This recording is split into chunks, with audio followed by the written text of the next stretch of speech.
Talking about this week in 1536.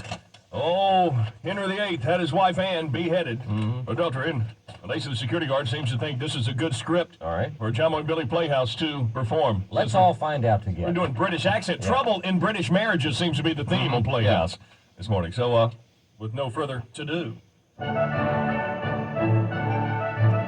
Hello. Welcome once again to John Boy and Billy Playhouse. I'm your host, Miles Long.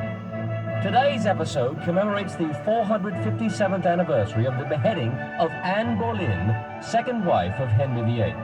The part of Henry VIII is played by, brace yourself, John Boy. Thank you. With Jennifer as Anne Boleyn and Citizen Randy as the Royal Oaf. Hey, come on. I don't ever get any good parts. Please. Shut up, you. King Henry VIII ruled England from 1509 to 1547. During his reign, he took 6 different wives. Henry divorced his first wife, Catherine of Aragon, because she failed to bear him a son who would serve as the rightful heir to the throne of England. Soon after, he married a young girl named Anne Boleyn, but their marriage too was destined for rocky shores.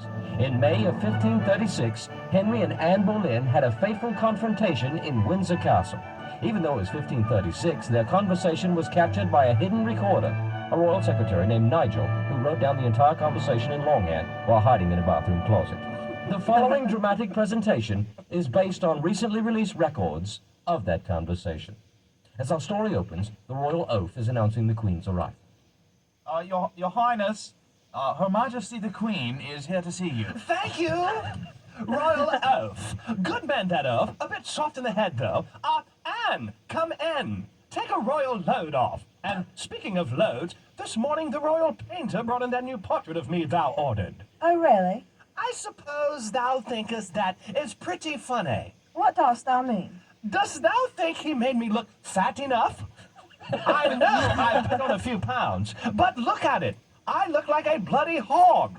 It's not bad enough I have to wear these sissy-looking 15th century clothes. He's even painted me with a chicken leg in my hand. A chicken leg, mind you. That's just great. 400 years from now, you know what they'll say about me, do you know?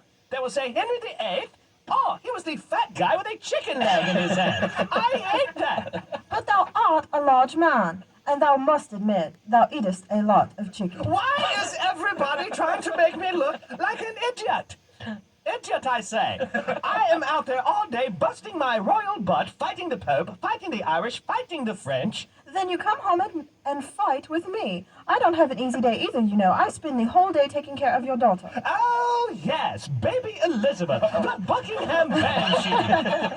The screaming Mimi who squalleth all bloody night. What in the hell is wrong with that bloody kid anyway? Hey, I'm the one who getteth up and feedeth her and changeth the royal diapers in the middle of the night. Is it any wonder I'm in a bad mood? I'm always exhausted. Ooh, thou art breaking my heart.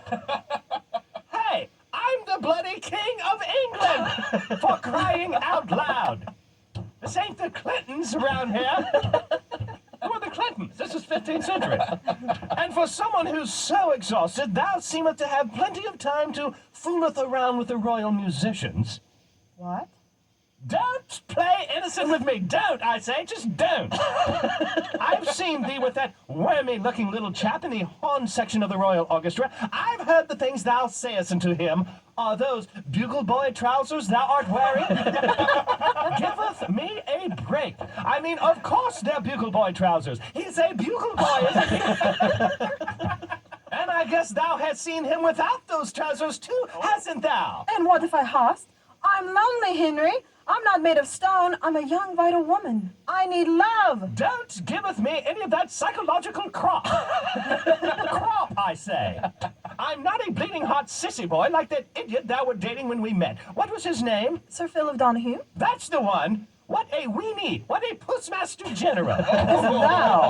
If thou wert half the man he was, maybe I wouldn't have lost my head over the Royal Bugle Boy. What was that? Lost your head? Funny you should bring that up. Anne Boleyn was beheaded on May 19th, 1536. She is remembered today as a tragic figure caught up in a swirl of events beyond her control. Her husband, meanwhile, is remembered as the fat guy with the chicken leg in his hand. For John Boy and Billy Playhouse, I'm Miles Long.